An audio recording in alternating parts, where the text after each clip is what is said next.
Bonjour à toutes, bonjour à tous.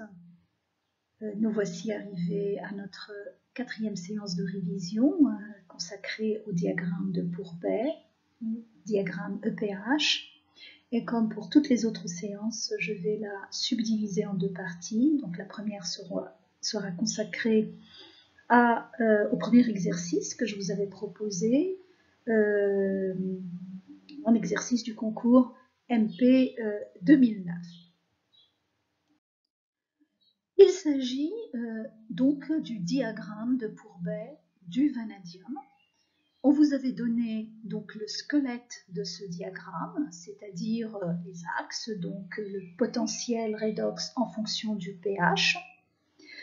Vous avez ici 7 domaines et un huitième qu'on a rempli pour vous. Donc il s'agit du VO4 3 fois moins. Donc chaque domaine est un domaine qui représente un des composés du vanadium. Les frontières entre ces domaines sont de deux types. Vous avez les frontières verticales d'un côté, ici vous en voyez en gros 3, et des frontières horizontales et obliques d'un autre, c'est-à-dire les frontières horizontales, ce sont des frontières obliques avec des pentes nulles. Les frontières horizontales, les frontières verticales séparent des espèces acido-basiques, alors que les frontières horizontales à obliques séparent des espèces redox, oxydants et réductrices. Bien sûr, puisque ces frontières horizontales et verticales, donc vous voyez qu'elles sont définies selon le potentiel redox. Donc plus le potentiel est petit, plus ce sont les espèces réductrices qui se trouvent en bas, puis vous avez les plus oxydantes, encore plus oxydantes, donc plus le potentiel est élevé, plus la forme, bien sûr, du vanadium est la forme la plus oxydante. Bon. Alors, comment on fait? Soit, comme ici, la question, donc, mettre les composés dans leur bonne place, ou bien, tout simplement, c'est à vous de tracer le diagramme de A jusqu'à Z. Donc, la méthode est toujours la même. On part de quoi? Eh bien, on part des espèces, des différentes espèces à mettre ici en place. N'oubliez pas que l'espèce qui nous intéresse, c'est le V, le vanadium, dans les composés dans lesquels il se trouve. La première chose à faire, c'est de déterminer le nombre d'oxydations du vanadium dans chaque entité. Alors, la méthode, je vais prendre un exemple pour vous montrer la méthode à faire, est normalement infaillible et il n'y a aucune raison pour que vous vous trompiez en calculant vos nombres d'oxydation. Qu'est-ce qu'on fait?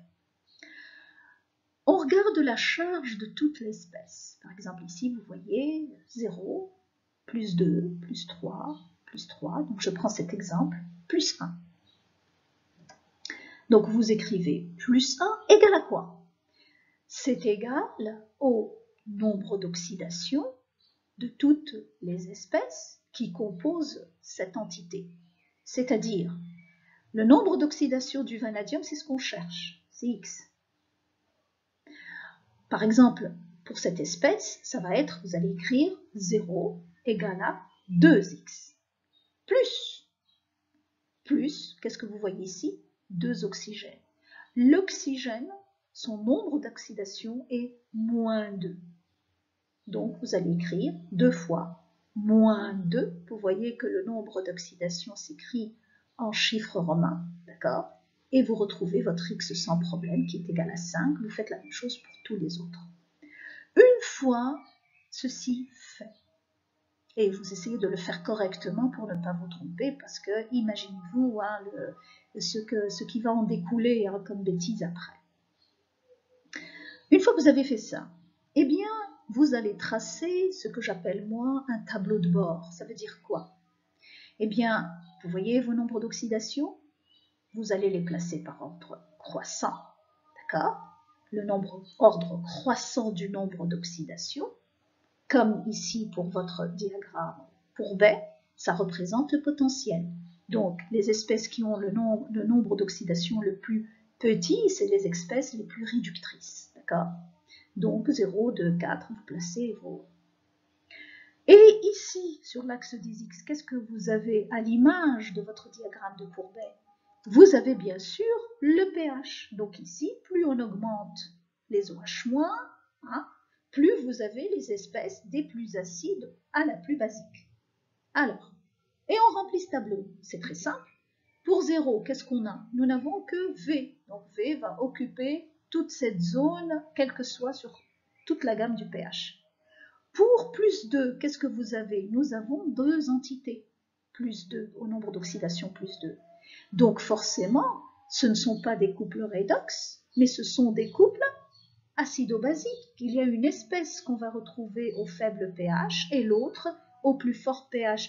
Comment est-ce qu'on les reconnaît? Bien sûr, on peut écrire l'équation, la réaction acido-basique, on va la voir tout à l'heure, mais à l'œil nu, vous pouvez la reconnaître rapidement.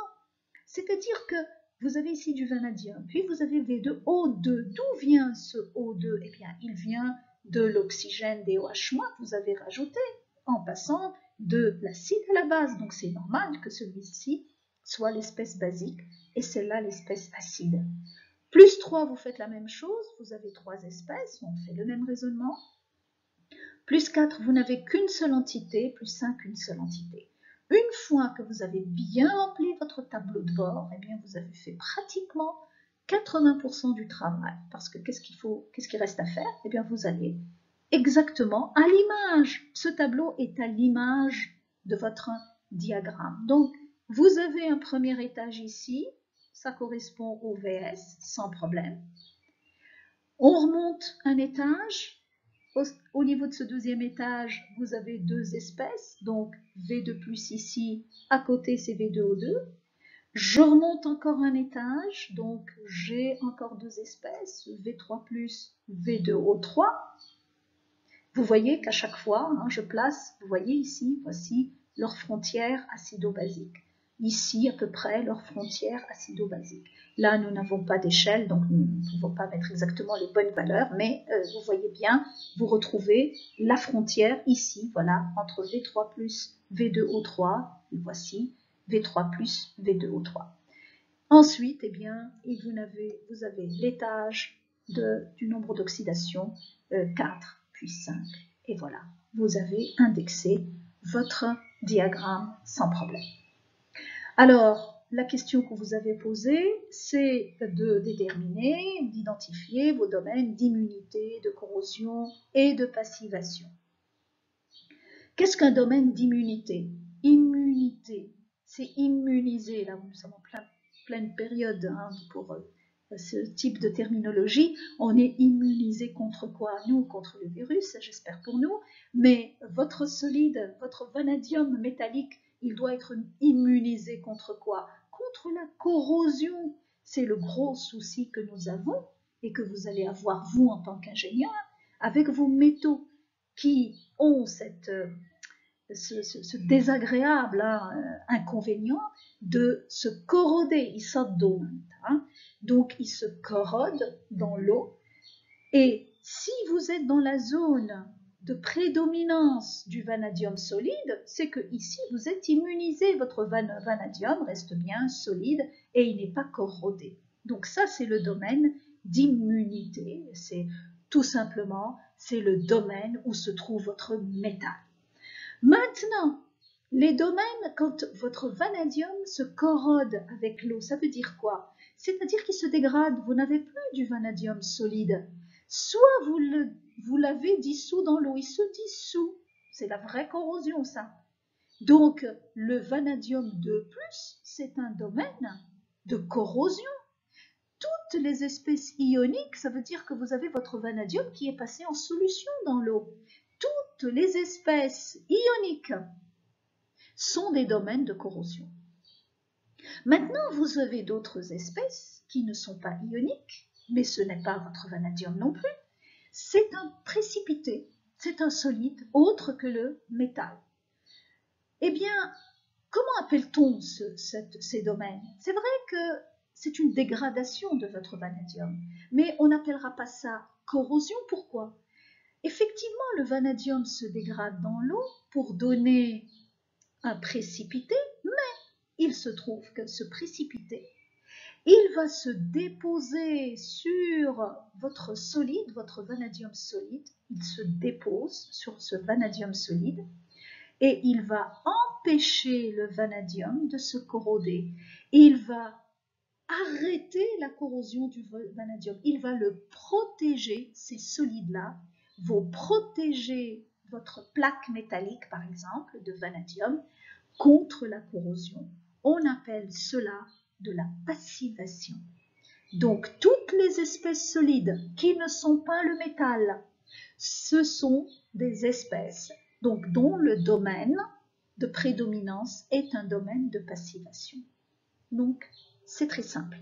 L'immunité, ce n'est que pour votre métal. Tous les ions, c'est des domaines de corrosion et tous les autres solides, c'est des domaines de passivation. Bien. Je vais maintenant faire une pause rappel pour cette notion de dismutation. Alors, je prends l'exemple du chrome. C'est exactement la même chose. Voici le squelette du diagramme. On vous donne les espèces. On fait exactement la même chose, notre fameux tableau de bord. Voilà comment il se présente. Donc, vous avez 4 niveaux d'oxydation. Vous placez vos espèces, donc vous voyez ici l'espèce acide, et voici l'espèce basique, donc vous voyez bien que vous avez dû rajouter 3 OH, d'accord? Et puis là, par exemple, comment est-ce qu'on peut savoir que cette espèce-là, elle est acide et celle-là basique? Bien sûr, vous pouvez équilibrer la réaction acido-basique, n'est-ce pas? On va voir tout à l'heure l'équilibrage de ce genre de réaction. Mais rapidement, regardez ici. Ici, vous avez 7 oxygènes pour 2 chromes, c'est-à-dire chaque chrome a à peu près 3 oxygènes et demi, alors que ce chrome, il a 4 oxygènes. Donc, pour passer de l'un à l'autre, il vous faut un OH, d'accord? Donc, cette espèce-là, elle est plus basique que celle-là. Nous passons en rajoutant des OH. Vous devez apporter un O. Bien. Alors, une fois que ceci est fait, vous allez placer vos chromes. Donc, nous avons 4 étages. Vous voyez, j'en ai 1, 2, 3, 4. Pas de souci. Premier étage, chrome solide. Deuxième étage, chrome de plus. Ah, j'ai un tout petit souci ici, probablement, parce que d'après mon tableau, le chrome de plus occupe tout l'étage. Ici, il s'arrête à niveau. Mais nous continuons. Donc pour vos étages, regardez toujours la partie acide, vous aurez vos 4 étages sans problème. Si vous regardez la partie basique, vous allez avoir un souci. J'ai 1, 2, 3, vous allez être perdu. Donc pour placer vos espèces, mettez-vous toujours en milieu acide. Là, vous allez retrouver au moins les premiers éléments acides. Les autres vont venir tout seuls. Alors, je continue. 3e étage, le voilà. Donc, je vois bien 2. Il y a bien une frontière acido-basique. Donc, vous la voyez, elle est là. D'accord? Donc, je mets mes 2 espèces sans souci. Puis, le 4e étage, vous voyez bien 2 espèces. Donc, j'ai une frontière acido-basique. La voilà, pas de souci. Donc, je mets mes espèces. Alors, quel est le souci? Eh bien, notons quelque chose d'intéressant. Ce que je vous avais dit tout à l'heure, ce chrome-là, il n'occupe pas tout l'étage. Et même, regardez cette frontière redox. C'est une frontière redox entre quoi et quoi? Entre CrOH3 et Cr solide.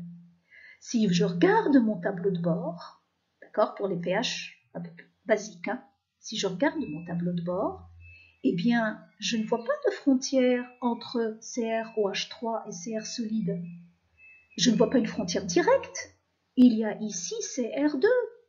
Pourquoi est-ce qu'il n'existe plus ce Cr2+ ici? Il s'est passé quelque chose. Cr2+ existait, et à partir d'un certain pH, c'est comme s'il avait disparu.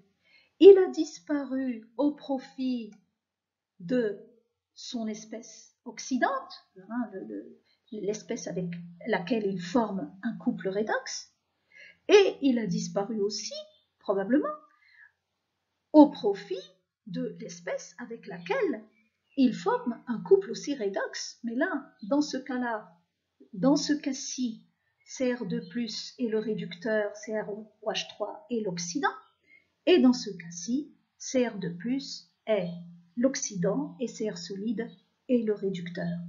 C'est-à-dire, pour expliquer la disparition ici de Cr2+, on ne peut l'expliquer qu'en procédant comme suit, c'est-à-dire Cr2+ a réagi, il a disparu en donnant Cr solide. D'autre part, Cr2+ a donné donc son oxydant, Cr3+ a donné CrOH3, plus un électron. Et si je fais la somme de ces deux réactions, donc je dois multiplier par 2, qu'est-ce que je vois? Eh bien, je vois que 3 Cr2+ dans l'eau donne le chrome solide et le chrome 3+. C'est ce qui s'est passé ici. Pourquoi Cr3+ a disparu? Il a disparu parce qu'il a dismuté. C'est la dismutation du Cr2+. Voilà ce que c'est qu'une dismutation. C'est lorsque vous avez une espèce qui, à partir d'un certain pH, a disparu au profit de son oxydant. Elle a réagi, cette espèce, elle a réagi pour donner Cr3+ et Cr solide. Elle n'est pas stable à partir, par exemple ici, de 6,5. Vous ne pouvez plus retrouver Cr2+, il n'est plus stable et il dismute pour donner les autres espèces qui, elles, vous allez les retrouver à ces pH-là. Dans le programme, la dismutation, bon, on peut vous demander de la remarquer si vous voulez, c'est-à-dire qu'on ne vous demandera jamais de tracer tout un diagramme avec cette frontière alors que vous avez une dismutation. Non. Mais on vous demandera peut-être, en vous donnant le diagramme, d'observer ou de remarquer ou de dire s'il y a dismutation ou pas. Comment on s'en rend compte? Eh bien, comme je viens de vous le montrer, vous faites toujours votre tableau de bord et vous regardez ce qui n'est pas logique. C'est-à-dire que toutes ces frontières, celles-là, horizontales du tableau de bord, ce sont des frontières redox que vous devez retrouver ici. Bien sûr, dans votre tableau, elles sont tout le temps horizontales. Ce n'est pas le cas, hein. Bien sûr, dans le diagramme, regardez ici, donc vous avez votre frontière effectivement horizontale. Et s'il y a une frontière qui a disparu, c'est qu'il y a dismutation. Bon, j'espère avoir été le plus clair possible. Alors, j'avance dans notre exercice. Eh bien, ça y est, donc on vous a demandé d'établir l'expression du potentiel pour certaines des frontières horizontales. Hein, donc, vous aviez 3 couples pour lesquels vous deviez faire ces calculs, donc 3 frontières redox. Alors, je m'arrêterai ici aussi pour parler d'équilibrage d'une demi-réaction redox sans se tromper, parce que bien évidemment, si vous vous trompez, l'expression du potentiel sera fausse. Alors, je vais prendre l'exemple du couple V2 O3 solide, V2+. Les méthodes sont toujours les mêmes. Que le couple ou que la demi-réaction soit facile à équilibrer ou difficile. Donc, on procède toujours de la même manière. Dans les équilibrages des demi-réactions redox, il y a 3 étapes qu'on doit suivre, l'une à la suite des autres. 1, 2, 3, ne pas sauter les étapes si vous voulez être sûr de votre résultat. Alors, première étape, bien entendu, on va vérifier que c'est bien un couple redox, c'est-à-dire que le vanadium dans cette entité et le vanadium dans cette entité n'ont pas le même nombre d'oxydations. On l'a fait tout à l'heure, on a dit que c'était 3 ici et 2 ici. Le vanadium, pas les deux vanadiums, hein, parce que qu'est-ce qu'on écrit? On écrit 0. égale à 3 fois moins 2, plus 2x. Donc plus 3, c'est pour un seul vanadium.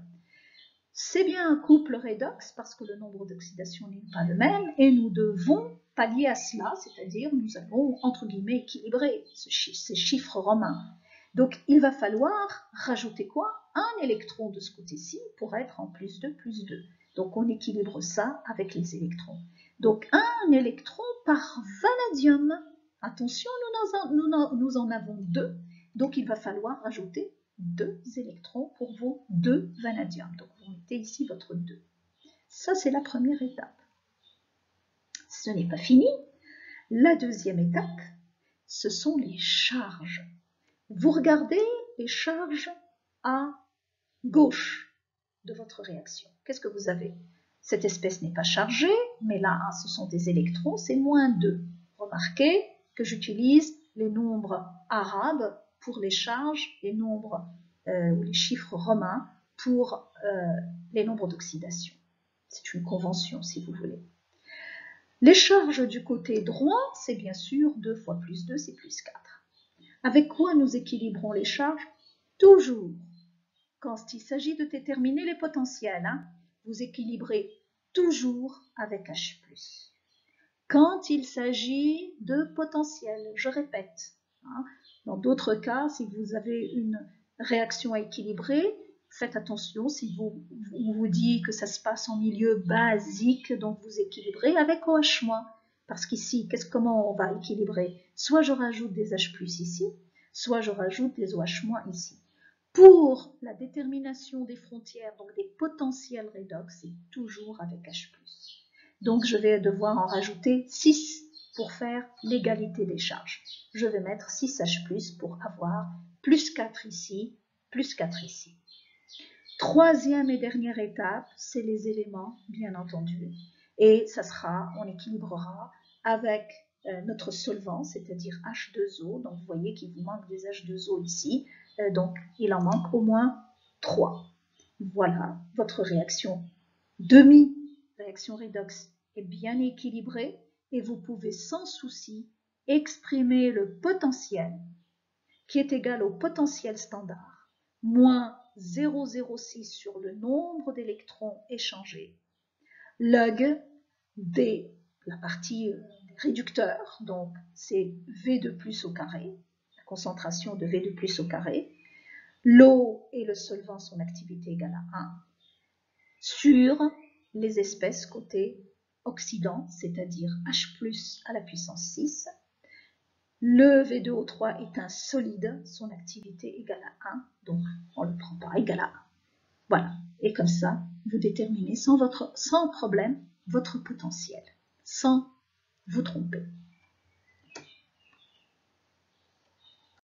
Bien, passons maintenant à la dernière partie, c'est-à-dire qu'on vous avait demandé dans l'exercice de trouver l'expression du pH, de formation d'une mole de V2, O2 solide, en fonction de la constante d'acidité du couple acido-basique. On vous a tout donné, on vous a même dit que c'était un couple acido-basique, d'accord? Alors, supposons que je ne le sais pas, moi, que ce couple est acido-basique, où je me pose des questions. Qu'est-ce que je fais? Eh bien, on va regarder comment on équilibre une réaction acido-basique pour se rendre compte que c'en est bien une. Donc, il s'agit, bien sûr, ici, des frontières verticales du diagramme, puisqu'on va déterminer un pH. Bien. Donc, pour un nombre, normalement, d'oxydation, kiff-kiff. C'est-à-dire que vous mettez vos deux espèces et vous procédez exactement de même manière que tout à l'heure. Première étape, je vais regarder les nombres d'oxydation si j'ai des doutes. Donc, on les a vus tout à l'heure. Vous aviez le vanadium ici et le vanadium ici et sont en plus 2 des deux côtés. Donc, ce ne sont pas des couples, ils ne forment pas un couple redox puisqu'ils ont le même nombre d'oxydation. Je continue quand même. Deuxième étape. Qu'est-ce qu'on va faire en deuxième étape? Eh bien, nous allons regarder les charges. Donc, je regarde ici. J'ai plus 4. De là, de l'autre côté, j'ai 0. Qu'est-ce que je fais? Je vais équilibrer avec H+. Donc, je vais mettre mes H+. Il m'en faut 4 ici. Et troisième étape, je continue. Donc, je termine par l'équilibrage, bien sûr, des éléments. Donc, il me manque ici de l'eau, de l'oxygène et de l'hydrogène. J'équilibre avec mon H2O. Et voilà. Donc, je me rends compte ici que cette espèce est un acide, puisqu'il a relargué des protons H+. Donc voilà comment on se rend compte, dans le cas où vous avez des doutes, si le couple qu'on vous a donné est un couple redox ou c'est un couple acido-basique. Bien sûr, vous voyez bien qu'il n'y a pas d'électrons, donc il n'y a pas de potentiel ici. Attention, hein. Eh bien, c'est un acide, voici une base. Donc, on peut définir une constante d'acidité. Hein, donc, la constante d'acidité, c'est H plus puissance 4, ici l'activité est égale à 1, c'est un solide, sur l'activité de l'eau égale à 1, concentration de V2+, au carré, puis vous pouvez tout à fait finir vos calculs de pH. J'espère que cette première partie a été claire. À tout de suite pour la deuxième partie.